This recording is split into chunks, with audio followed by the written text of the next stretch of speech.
ഫുട്ബോളിൽ രാജ്യങ്ങൾ തമ്മിലും ക്ലബ്ബുകൾ തമ്മിലും വൈരങ്ങളും പകയുമെല്ലാം ഉണ്ടാകും. എന്നാൽ വൻകരകൾ കടന്ന ഒരു വൈരത്തിന്റെ കഥ പറയുകയാണെങ്കിൽ അത് അർജന്റീന, ഇംഗ്ലണ്ട് എന്നിവർ തമ്മിലാകും. ഗ്രൗണ്ടിലെ കളിക്കപ്പുറം തീ പിടിക്കുന്ന രാഷ്ട്രീയവും പ്രതികാരവും എല്ലാം അതിലുണ്ട്. ലോകകപ്പിന്റെ സെമി ഫൈനൽ വേദിയിൽ ബുധനാഴ്ച ഇരു ടീമുകളും മുഖാമുഖം നിൽക്കുമ്പോൾ ഫുട്ബോൾ ലോകം ശ്വാസം അടക്കി പിടിച്ച് കാത്തിരിക്കുന്നതും അതുകൊണ്ടാണ്. കളി മാത്രമാണെന്നും മറ്റുള്ള ചരിത്രം ഒന്നും ഇപ്പോൾ ഓർക്കുന്നില്ലെന്നും പരിശീലകൻ സ്കലോണി ആവർത്തിച്ചു പറയുമ്പോഴും വിസിൽ വീണാൽ അതൊരു യുദ്ധക്കളമാകുമെന്ന് ഇരു ടീമുകളുടെയും പോരാട്ട ചരിത്രം അറിയുന്നവർക്ക് നന്നായി അറിയാം. മെസ്സി ഇംഗ്ലണ്ടിനെതിരെ ഇറങ്ങുന്ന ആദ്യ മത്സരം എന്ന കൗതുകവും ഇതിനുണ്ട്. ഫുട്ബോളിൽ ഇന്ന് നമ്മൾ കാണുന്ന മഞ്ഞ ചുവപ്പ് കാർഡുകളുടെ ജനനത്തിന് പിന്നിൽ പോലും ഒരു അർജന്റീന ഇംഗ്ലണ്ട് മത്സരത്തിന്റെ കഥയുണ്ട്. 1966 ലോകകപ്പ് ക്വാർട്ടറിൽ ലണ്ടനിലെ വെംബ്ലി സ്റ്റേഡിയത്തിൽ ആതിഥേയരായ ഇംഗ്ലണ്ടിനെതിരെ അർജന്റീന കളിക്കുന്നു. അന്ന് കളത്തിൽ കാർഡുകൾ കാണിക്കുന്ന രീതിയില്ല. റഫറിക്ക് നേരിട്ട് പുറത്താക്കാം. ഫൗളിന്റെ പേരിൽ അർജന്റീന നായകൻ അന്റോണിയോ റാറ്റിനെ റഫറി പുറത്താക്കി. എന്നാൽ കളം വിടാൻ റാറ്റിൻ കൂട്ടാക്കിയില്ല. അയാൾ റഫറിയോട് തർക്കിച്ചു. കോർണർ ഫ്ലാഗ് തകർത്തു.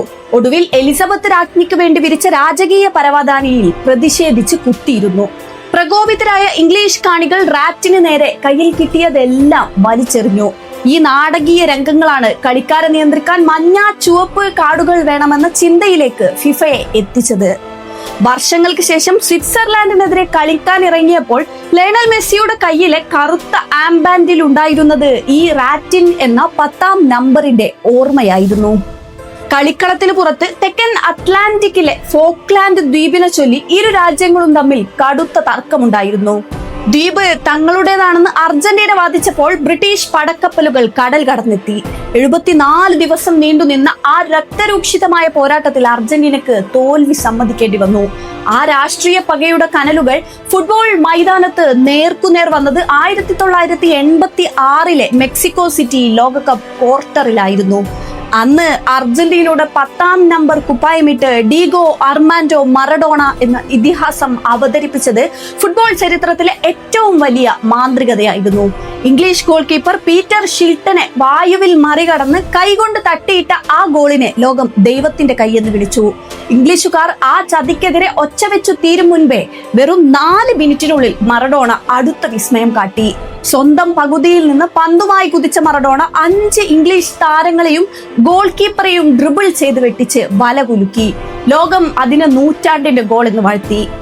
ഫോക്ലാൻഡിൽ മരിച്ചു വീണ തങ്ങളുടെ രാജ്യത്തെ സാധാരണക്കാരായ ആൺകുട്ടികൾക്ക് വേണ്ടിയുള്ള യുദ്ധം എന്നായിരുന്നു മത്സരശേഷം ഡീഗോ മറഡോണ പറഞ്ഞത്. പിന്നീട് ഒരു ഏറ്റുമുട്ടൽ നടക്കുന്നത് 1998 ലോകകപ്പ് പ്രീ ക്വാർട്ടറിലാണ്. ഇംഗ്ലീഷ് താരം ഡേവിഡ് ബെക്കാം ചുവപ്പ് കാർഡ് കണ്ട് പുറത്തായ മത്സരത്തിൽ അർജന്റീന ഷൂട്ടൌട്ടിൽ ജയിച്ചു കയറി. എന്നാൽ 2022 ലോകകപ്പിലെ ഗ്രൂപ്പ് ഘട്ടത്തിൽ അർജന്റീനക്കെതിരെ പെനാൽറ്റിയിലൂടെ ഗോൾ നേടി ബെക്കാം ആ ക്ഷീണം തീർത്തു. അതിനുശേഷം 24 വർഷത്തിനു ശേഷമാണ് ലോകകപ്പിൽ വീണ്ടും ഒരു ഇംഗ്ലണ്ട് അർജന്റീന പോരാട്ടം വരുന്നത്.